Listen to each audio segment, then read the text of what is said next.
Hello people! Welcome back to the Python programming tutorial. In the previous session, we learnt about the basics of object-oriented programming. We learnt about the properties of classes that help in enhancing the modularity, reusability, security, and ease of maintenance of the codebase. Today, we are going to have a look at a simple, practical example of a class. Let us build a class that gives out the number name of a positive whole number. Let's jump right in.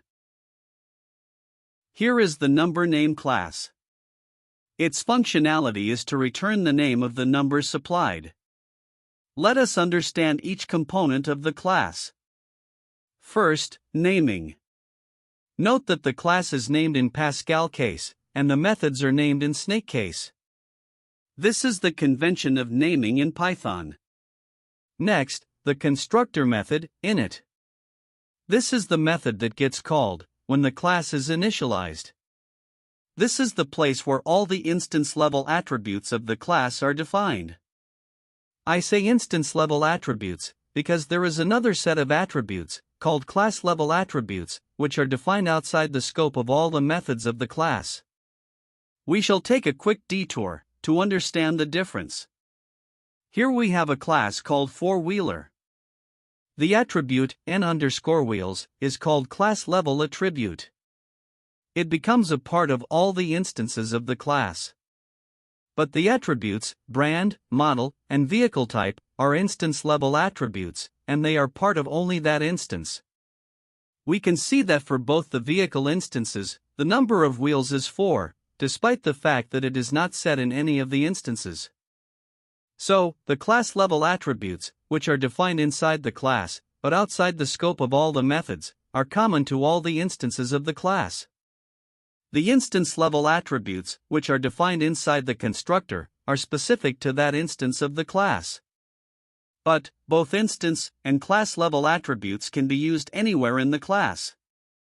Back to the example now. Here, fixed and orders are the instance-level attributes. We'll be using them in a couple places in the class. Name of number is the method that takes in the number, generates the number name and returns it. First, we split the number into chunks of 3 digits. This is because the numbering is scalable. We just have to append thousand, or million, or billion, or so, depending on the number of chunks. We used the built-in function, divmod, to achieve this. Once the number is split, we use another method, which generates the name for that chunk. For every chunk, we get its order, and append the name of that order to the name of the chunk. The nameChunk method takes in one chunk at a time, and returns its name. When this naming step is complete, we would have a list of names of the chunks, but in the reverse order. This is because we appended the remainders of the divmod to the list of chunks. So, to correct this, we just have to reverse the list. We then convert the list into a string, with each element joined by a comma and space. Lastly, we clean up the string by replacing double spaces with a single space and removing spaces, if any, at the ends. Now we get to the most important part of executing the code in the class. To execute the code in the class, we have to create an instance of the class. We can create an instance of the class by assigning it to a variable, as in line 2. Now, we pass 10 random whole numbers to the name_of_number method of the instance, which returns the number name. This is a simple example of the workings of a class. Now, time for some best practices. Any attribute of the class, may it be class level or instance level, should never be initialized in the methods.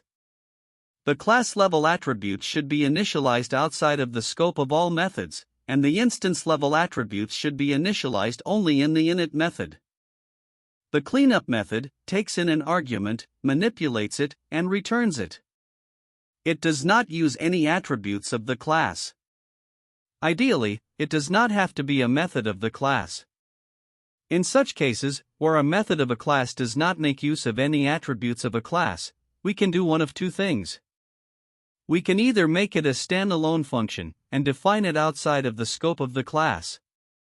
Needless to say, self must be removed as a parameter. Or, if we want to keep that method as part of the class nevertheless, we can make it a static method. We can use the atStatic method decorator and remove self as a parameter. That's the end of the session on a demo of a simple class. In the next session, we shall learn about modules and packages. For more Python tutorials, like, share, and subscribe.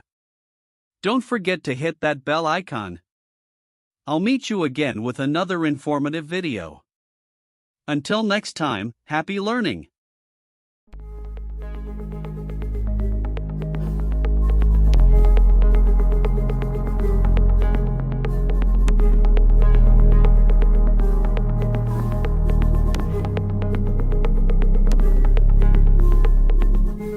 Thank you.